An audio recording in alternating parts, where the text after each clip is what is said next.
All right, I have not talked about a watch in a little bit.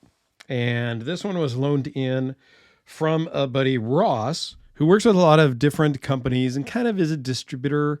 Um, not really sure exactly, but he sends watches out to other YouTube channels to review and talk about. So this one is a Holgar Sport Automatic in 44 millimeter.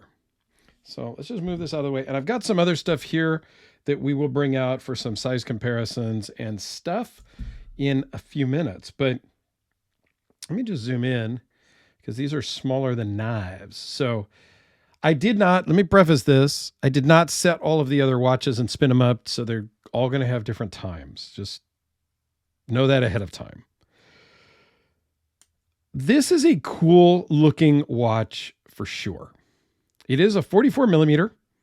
It is a stainless steel case with a kind of a cream dial. It's not quite white, but this Omega is not quite white either. A little off white-ish.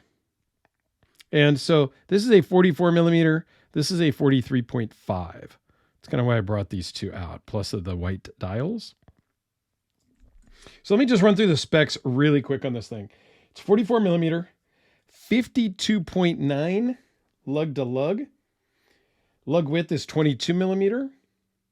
The overall thickness is just 12 millimeter. Sapphire crystal on the front and on the display case back, which is super cool.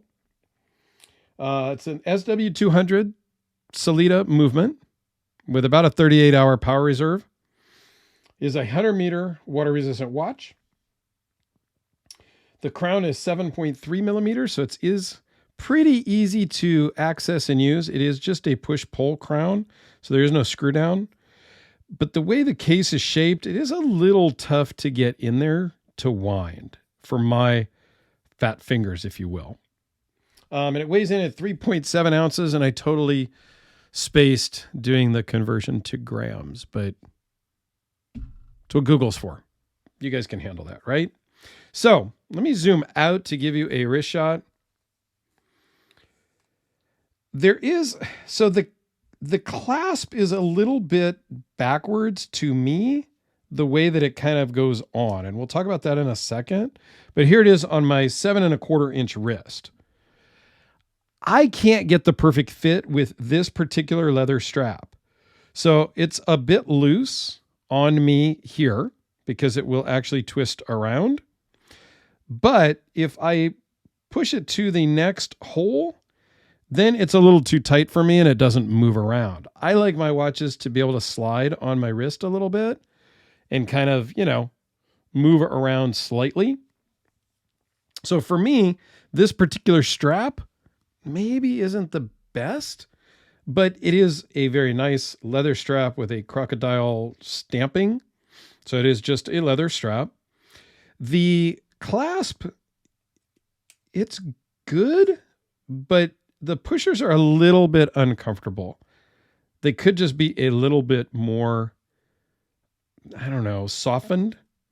And you also use that to push in to open so that you can move the holes. So it's a little bit awkward, a little bit, it's just a little bit weird for me, the whole clasp. But it works well. And then you have a little bit hanging out over here.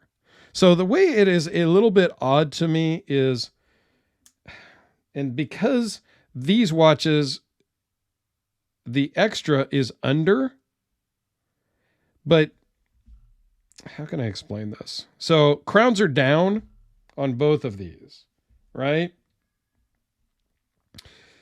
And the way the shape goes here, so this is kind of going backwards to front, and this one is kind of going front to back. So it's just takes a little bit of something to get used to. And maybe I'm not really explaining that well. Let me zoom out here and I'll show you on my wrist. As I put this 45.5 millimeter on, I'm going to push down and the trigger mechanism is going to come to the front. Whereas on this guy, the trigger mechanism is going to go to the back. Does that make sense?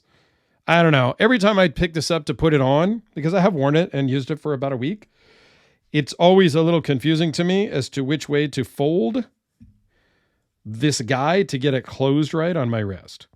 Okay, so there you go. I rambled about that way too freaking long. So here is another comparison of a 44 millimeter next to a 45.5. This wears much smaller because it's all black and it's ceramic, so it's super light. Well, I don't know, I would say it's super light. It's lighter than it would be in stainless, so it wears smaller. But because of the look and the colors, the 44 actually looks bigger than the 45. I don't know, it's weird. And then if I bring in a 42 millimeter, it looks smaller. I don't know. It's always weird. And the colors really do play into watches and how big they are or how small they look. There is one thing that is a little odd to me here, is the Roman numeral 4. That's really not a Roman numeral 4.